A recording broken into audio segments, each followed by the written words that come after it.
முன்னாடியெல்லாம் வீடு கட்டும்போது அந்த வாசலில் வந்துட்டு 2 தார்சா போடுவாங்க. அதாவது திண்ணை.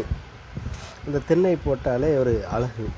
வந்து எல்லோரும் உட்கார்றதுக்கும் சரி, கதை பேசுகிறதுக்கும் சரி, கதை சொல்கிறதுக்கும் சரி, எல்லா விதத்திலும் அந்த வீட்டுக்காரங்க மொதப்படி எல்லாருமே அந்த திண்ணை வீடு சொல்லக்கூடிய அளவுக்கு பேர் இருந்துச்சு. ஒரு தெருவிலேயே ஒரு திண்ணை வீடுன்னு தான் சொல்லுவாங்க.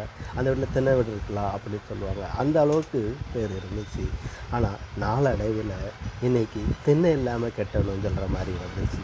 அதுக்கப்புறம் ஜன்னல் இல்லாமல் கட்டணும் வந்துச்சு. அடுத்தால பால்கனி இல்லாத வீடு கட்டணும்னு சொல்கிறது. பிரச்சனைகள் அவங்களுக்குள்ளேயே மக்களுக்குள்ளேயே பிரச்சனைகள் வந்து இப்படி இல்லாமல் வருது. திண்ணை இல்லாத வீடு கட்டணும், பால்கனி இல்லாத வீடு கட்டணும், முடுக்கு போட்டு கட்டணும், ஒரு ஜான் இடம் போட்டு வீடு கட்டணும். எதுக்கு? வெள்ளை அடிக்கிறதுக்கு. அவங்க மனையில் கால் வச்சிடக்கூடாதுல்ல, அதுக்காண்டி நம்ம இடத்துல ஒரு ஜான் இடம் போட்டு அதில் கட்டணும்.